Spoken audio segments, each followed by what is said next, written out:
Je voudrais partager avec vous ce que nous faisons au sein du groupe de travail et protection pour accompagner les migrants, les réfugiés et les demandeurs d'asile sur l'accès aux services de base. Les GTP, qui sont implantés sur plusieurs villes. Et c'est une plateforme qui comprend presque la trentaine des associations pour celui de Tanger. Et nous travaillons sur la protection des réfugiés. Et ça, comme M. Moufid a mentionné aussi, dans le cadre de collaboration avec le HCR, aussi on intervient sur la protection des réfugiés et des demandeurs d'asile, l'accompagnement des femmes victimes de violences, des mineurs et aussi des réfugiés qui viennent des pays en situation de guerre.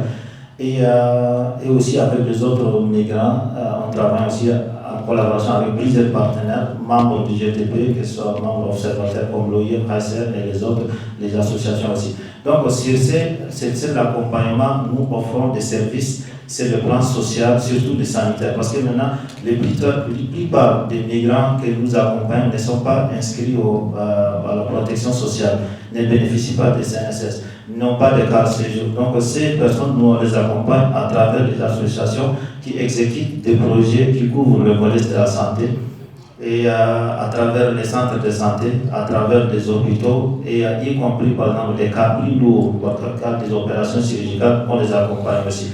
Du côté juridique aussi, nous accompagnons beaucoup des cas et nous apprécions aussi beaucoup la collaboration avec les tribunaux parce que même les cas au niveau de certains juges, ils traitent aussi les cas des migrants vraiment de façon exceptionnelle. Ils donnent plus du temps pour étudier les dossiers, comprendre le contexte et l'interprétation dans certains cas c'est assuré. Donc c'est une bonne chose et nous collaborons avec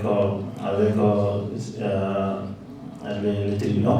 Du côté de l'insertion socio-économique aussi, nous travaillons avec les migrants, les réfugiés, les demandeurs d'asile, que ce soit régularisés ou non régularisés à travers des financements informels ou bien ceux qui sont régularisés à travers des financements formels, accompagnés par les associations et soutenus par les partenaires.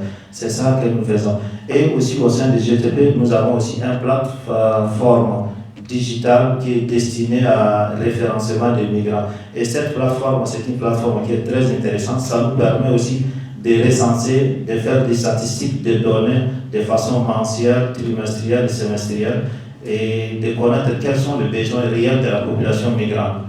Et ça, c'est une plateforme qui est opérationnelle depuis 2023. Et c'est une expérience pilote aussi à Tanger. Et actuellement, cette expérience aussi a été mise en place avec l'appui de l'ONG AIDA, Fondation Orient-Occident, 100% Maman. Et maintenant, les deux partenariats, AIDA et l'OIM aussi, sont en train de nous accompagner sur la duplication de cette expérience pilote vers les autres villes. Et ça nous permettra vraiment d'avoir des données très, très crédibles et des données tangibles pour connaître aussi les besoins. Maintenant, tout ça pour finir, depuis longtemps que nous avons discuté avant, franchement, on ne faisait pas trop confiance à la CNSS. On dit, par exemple, on paye les cotisations, mais à la fin, la prise en charge n'est pas considérée et les migrants ne bénéficient pas. Mais actuellement, au niveau des CNSS, moi j'ai jamais fait l'expérience et c'est bien. Donc les migrants les auto-entrepreneurs, les salariés avec un contrat déclaré à la CNSS, ceux qui ont des affaires, des entreprises, et ça, ceux qui ont des cartes séjour, et ils bénéficient des couvertures sociales des CNSS, mais pour les personnes non régularisées, c'est très compliqué. Et c'est ça, maintenant, au sein des GTP, nous venons à travers des associations pour prendre en charge ces personnes qui n'ont pas la couverture médicale. Merci beaucoup, j'aimerais à ce niveau.